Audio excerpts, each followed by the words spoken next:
ಈ ಕಾರ್ಯಕ್ರಮದ ಪ್ರಾಯೋಜಕರು Gadiyar group of companies. Gadiar Group of Companies, synonymous with excellence and innovation, stands as your dynamic partner for progress. Gadiar Group ensures safety as guardians in firefighting and builds vibrant communities in real estate. Building tomorrow, today.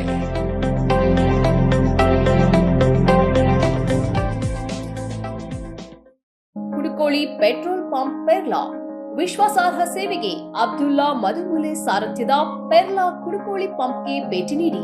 ರಾಜ್ಯ ಹೆದ್ದಾರಿ 64ರಲ್ಲಿ ನಿಮಗಾಗಿ ಕಾಯುತ್ತಿದೆ.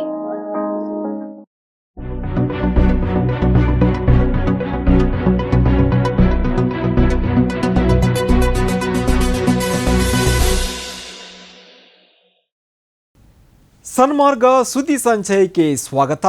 ನಾನು ಶಂಶೀರ್ ಬುಡೋಳಿ. ಜ್ಞಾನವ್ಯಾಪಿ ಮಸೀದಿಯಲ್ಲಿ survey ನಡೆಸಬೇಕೆಂಬ ಕೋರಿಕೆಯನ್ನು Allahabad high court ತಿರಸ್ಕಾರ ಮಾಡಿದೆ. ಜ್ಞಾನವ್ಯಾಪಿ ಮಸೀದಿ ಬಳಿ ಶಿವಲಿಂಗ ಇದೆ ಎಂದು ವಾದಿಸಿ ಹೈಕೋರ್ಟ್ಗೆ ಹೊಸ ಅರ್ಜಿಯನ್ನು ಸಲ್ಲಿಸಲಾಗಿತ್ತು. ಇದೀಗ ಈ ಕೇಸಿನ ವಿಚಾರಣೆಯನ್ನು ಹೈಕೋರ್ಟ್ ಬರುವ ಫೆಬ್ರವರಿ 24ಕ್ಕೆ ಮುಂದೂಡಿದೆ. ರಾಕಿ ಸಿಂಗ್ ಎಂಬುವವರು ಈ ಹೊಸ ಅರ್ಜಿಯೊಂದಿಗೆ ಅಲಹಾಬಾದ್ ಹೈಕೋರ್ಟ್ನ ಬಾಗಿಲು ತಟ್ಟಿದ್ದರು. ಜ್ಞಾನವ್ಯಾಪಿ ಮಸೀದಿಯ ಬಳಿ ಸ್ವಯಂಭೂ ಆಗಿರುವ ಶಿವಲಿಂಗ ಇದೆ ಎಂದು ಅವರು ಅರ್ಜಿಯಲ್ಲಿ ವಾದಿಸಿದ್ದರು. ಇದೇ ವೇಳೆ ಮಸೀದಿಗಳಲ್ಲಿ ಸರ್ವೆ ನಡೆಸುವುದನ್ನು ನಿಷೇಧಿಸಿ ಸುಪ್ರೀಂ ಕೋರ್ಟ್ ಇತ್ತೀಚೆಗೆ ಆದೇಶ ಹೊರಡಿಸಿತ್ತು. ಮುಖ್ಯ ನ್ಯಾಯಾಧೀಶ ಸಂಜೀವ್ ಖನ್ನಾ ಅವರ ಅಧ್ಯಕ್ಷತೆಯಲ್ಲಿ ನಡೆದ ಪೀಠ ಈ ಆದೇಶವನ್ನು ನೀಡಿತ್ತು. ಇದರ ಬಳಿಕ ಹೈಕೋರ್ಟ್ ಈ ತೀರ್ಪು ನೀಡಿದೆ. ಉತ್ತರ ಪ್ರದೇಶದ ಸಂಬಾಲ್ ಎಂಬಲ್ಲಿ ಮುಸ್ಲಿಂ ನಿವಾಸಿಗಳು ಸ್ವಯಂ ಪ್ರೇರಿತರಾಗಿ ತಮ್ಮ ಮನೆ ಕೆಡವಲು ಆರಂಭಿಸಿದ್ದಾರೆ. ಹಿಂದೂ ದೇಗುಲದ ಆಸ್ತಿಯನ್ನು ಒತ್ತುವರಿ ಮಾಡಿಕೊಂಡು ಮನೆ ನಿರ್ಮಿಸಲಾಗಿದೆ ಎಂದು ಅಧಿಕಾರಿಗಳು ಹೇಳಿದ್ದಾರೆ. ಈ ಬೆನ್ನಲ್ಲೇ ಒತ್ತುವರಿ ಎಂದು ಅಧಿಕಾರಿಗಳು ಗುರುತಿಸದ ಮನೆಗಳನ್ನು ಕೆಡವಲಾಗ್ತಾ ಇದೆ. ಅಧಿಕಾರಿಗಳಿಗೆ ಧ್ವಂಸ ಮಾಡೋಕೆ ಬಿಟ್ಟರೆ ಎಲ್ಲವನ್ನೂ ನಾಶ ಮಾಡ್ತಾರೆ ಎಂದು ಸಂಬಾಲ್ನ ನಿವಾಸಿಗಳು ಭೀತಿ ವ್ಯಕ್ತಪಡಿಸಿದ್ದಾರೆ. ಸಂಬಲ್ನ ಜಾಮಾ ಮಸೀದಿಯ ಸ್ಥಳದಲ್ಲಿ ಹಿಂದೆ ಹಿಂದೂ ದೇವಾಲಯವಿತ್ತು ಎಂಬ ವಾದದ ಮೇಲೆ ಮಸೀದಿಯಲ್ಲಿ ಸಮೀಕ್ಷೆ ನಡೆಸಲು ಇತ್ತೀಚೆಗೆ ನ್ಯಾಯಾಲಯ ಆದೇಶಿಸಿತ್ತು. ಅಧಿಕಾರಿಗಳು ಸಮೀಕ್ಷೆಗೆ ಹೋದಾಗ ಹಿಂಸಾಚಾರ ನಡೆದಿತ್ತು. ಈ ನಡುವೆಯೂ ಸ್ಥಳೀಯ ಅಧಿಕಾರಿಗಳು ಮಸೀದಿ ಮಾತ್ರವಲ್ಲದೆ ಇನ್ನೂ ಹಲವಾರು ಪ್ರದೇಶಗಳಲ್ಲಿ ಒತ್ತುವರಿ ಸರ್ವೆ ನಡೆಸಿದ್ದರು. ದೇವಾಲಯದ ಜಾಗವನ್ನು ಒತ್ತುವರಿ ಮಾಡಿಕೊಂಡು ಕೆಲ ಮನೆಗಳನ್ನು ನಿರ್ಮಿಸಲಾಗಿದೆ ಎಂದು ಅಧಿಕಾರಿಗಳು ಹೇಳಿದ್ದರು. ಒತ್ತುವರಿ ತೆರವು ಕಾರ್ಯಾಚರಣೆಯನ್ನೂ ನಡೆಸಿದ್ದರು. ಈ ಬೆನ್ನಲ್ಲೇ ಅಧಿಕಾರಿಗಳು ದೇವಾಲಯದ ಜಾಗವನ್ನು ಒತ್ತುವರಿ ಮಾಡಿಕೊಂಡು ನಿರ್ಮಿಸಿದ್ದಾರೆಂದು ಗುರುತಿಸಿದ್ದ ಮನೆಗಳನ್ನು ಸ್ವತಃ ಮುಸ್ಲಿಂ ನಿವಾಸಿಗಳು ಸ್ವಯಂ ಪ್ರೇರಿತರಾಗಿ ಕೆಡವಲು ಆರಂಭಿಸಿದ್ದಾರೆ. ಈ ಮೂಲಕ ನಾವು ಕನಿಷ್ಠ ನಮ್ಮ ಅಗತ್ಯ ವಸ್ತುಗಳನ್ನಾದರೂ ರಕ್ಷಿಸಿಕೊಳ್ಳಬಹುದು. ಅಧಿಕಾರಿಗಳಿಗೆ ಧ್ವಂಸ ಮಾಡಲು ಅವಕಾಶ ಕೊಟ್ಟರೆ ಅವರು ನಮಗೆ ಏನನ್ನೂ ಉಳಿಸುವುದಿಲ್ಲ, ಎಲ್ಲವನ್ನೂ ನಾಶ ಮಾಡುತ್ತಾರೆ ಎಂದು ಸಂಬಲ್ನ ನಿವಾಸಿಗಳು ಭೀತಿ ವ್ಯಕ್ತಪಡಿಸಿದ್ದಾರೆ. ದ್ವೇಷ ಭಾಷಣಕ್ಕಾಗಿಯೇ ಗುರುತಿಸಿಕೊಂಡಿರುವ ಯತಿ ನರಸಿಂಗಾನಂದರ ಧಾರ್ಮಿಕ ಸಮ್ಮೇಳನದ ವಿರುದ್ಧ ಹಿಂದೂ ಧಾರ್ಮಿಕ ಮುಖಂಡರೇ ರಂಗಕ್ಕೆ ಇಳಿದಿದ್ದಾರೆ. ನರಸಿಂಗಾನಂದ ನಡೆಸ್ತಾ ಇರುವ ಧರ್ಮ ಸಂಸದನ ವಿರುದ್ಧ ಪ್ರಮುಖ 62 ಹಿಂದೂ ಧಾರ್ಮಿಕ ಮುಖಂಡರು ಹೇಳಿಕೆಯನ್ನು ರಿಲೀಸ್ ಮಾಡಿದ್ದಾರೆ.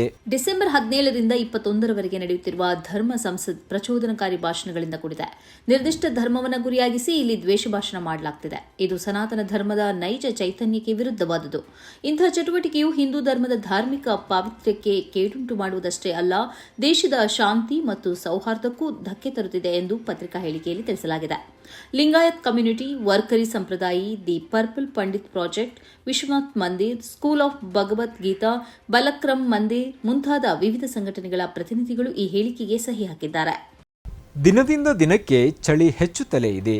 ವಿಜಯಪುರದಲ್ಲಿ 8.0 ಡಿಗ್ರಿ ಸೆಲ್ಸಿಯಸ್ಗೆ ಉಷ್ಣಾಂಶ ಕುಸಿದಿದೆ. ಇದೇ ಸಮಯದಲ್ಲಿ ಮಳೆಯೂ ಆವರಿಸಲಿದೆ ಎಂಬ ಎಚ್ಚರಿಕೆಯನ್ನು ಹವಾಮಾನ ಇಲಾಖೆ ನೀಡಿದೆ.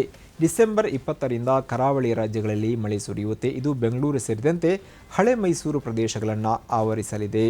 ಉತ್ತರ ಕರ್ನಾಟಕದ ಹಲವು ಜಿಲ್ಲೆಗಳಲ್ಲಿ ಶೀತಗಾಳಿ ಹೆಚ್ಚಾಗಿದ್ದು ಭಾರೀ ಚಳಿ ಆವರಿಸುತ್ತಿದೆ. ಯಾದಗಿರಿ, ವಿಜಯಪುರ, ರಾಯಚೂರು, ಕಲಬುರಗಿ, ಬೀದರ್, ಬಾಗಲಕೋಟೆ ಜಿಲ್ಲೆಗಳಿಗೆ ರೆಡ್ ಅಲರ್ಟ್ ಘೋಷಿಸಲಾಗಿದೆ. ಬಂಗಾಳ ಕೊಲ್ಲಿಯಲ್ಲಿ ಚಂಡಮಾರುತ ರೂಪುಗೊಳ್ಳುತ್ತಿದೆ. ಪರಿಣಾಮ ಕರಾವಳಿ ರಾಜ್ಯಗಳಲ್ಲಿ ಮಳೆಯಾಗಲಿದೆ. ಕರ್ನಾಟಕದ ಬೆಂಗಳೂರು ನಗರ, ಬೆಂಗಳೂರು ಗ್ರಾಮಾಂತರ, ಕೋಲಾರ, ಚಿಕ್ಕಬಳ್ಳಾಪುರ, ತುಮಕೂರು, ರಾಮನಗರ, ಮಂಡ್ಯ, ಮೈಸೂರು, ಚಾಮರಾಜನಗರ, ಕೊಡಗು, ಹಾಸನ, ಚಿಕ್ಕಮಗಳೂರು, ಚಿತ್ರದುರ್ಗ, ದಾವಣಗೆರೆ ಹಾಗೂ ಶಿವಮೊಗ್ಗ ಜಿಲ್ಲೆಗಳಲ್ಲಿ ಡಿಸೆಂಬರ್ 20ರಿಂದ ಮಳೆಯಾಗಲಿದೆ ಎಂದು ಹವಾಮಾನ ಇಲಾಖೆ ತಿಳಿಸಿದೆ. ವಿಜಯಪುರದಲ್ಲಿ 8 ಡಿಗ್ರಿ ಸೆಲ್ಸಿಯಸ್ಗೆ ಉಷ್ಣಾಂಶ ಕುಸಿದಿದೆ. ಬೀದರ್ನಲ್ಲಿ ಕನಿಷ್ಠ 8.2 ಡಿಗ್ರಿ ಸೆಲ್ಸಿಯಸ್ ಉಷ್ಣಾಂಶವಿದೆ. ಬಾಗಲಕೋಟೆಯಲ್ಲಿ 11 ಡಿಗ್ರಿ ಸೆಲ್ಸಿಯಸ್ ಕನಿಷ್ಠ ಉಷ್ಣಾಂಶ ದಾಖಲಾಗಿದೆ ಎಂದು ಇಲಾಖೆ ಹೇಳಿದೆ. ದೆಹಲಿ ಗಲಭೆಗೆ ಸಂಚು ನಡೆಸಿದ್ದಾರೆ ಎಂಬ ಆರೋಪದಡಿಯಲ್ಲಿ ಜೈಲಲ್ಲಿ ಇರುವ ವಿದ್ಯಾರ್ಥಿ ಹೋರಾಟಗಾರ ಉಮರ್ ಖಾಲಿದ್ ಇವರಿಗೆ ತಾತ್ಕಾಲಿಕ ಜಾಮೀನು ಲಭಿಸಿದೆ. 7 ದಿವಸಗಳ ಮಟ್ಟಿಗೆ ದೆಹಲಿ ಕೋರ್ಟ್ ಇವರಿಗೆ ಜಾಮೀನು ಮಂಜೂರು ಮಾಡಿದೆ. ಉಮರ್ ಖಾಲಿದ್ ಅವರು 2020 ಸೆಪ್ಟೆಂಬರ್ನಿಂದ ಜೈಲಿನಲ್ಲಿದ್ದಾರೆ. ಅವರ ವಿರುದ್ಧ ಯುಎಪಿಎ ಪ್ರಕರಣವನ್ನು ದಾಖಲಿಸಲಾಗಿದೆ. ಸಂಬಂಧಿಕರ ಮದುವೆಯಲ್ಲಿ ಭಾಗವಹಿಸುವುದಕ್ಕಾಗಿ ಇವರಿಗೆ ಈಗ ತಾತ್ಕಾಲಿಕ ಜಾಮೀನು ಲಭಿಸಿದೆ. ಅಡಿಷನಲ್ ಸೆಷನ್ಸ್ ಜಡ್ಜ್ ಸಮೀರ್ ಬಾಜ್ಪೇಯಿ ಅವರು ಈ ಜಾಮೀನು ಮಂಜೂರು ಮಾಡಿದ್ದಾರೆ.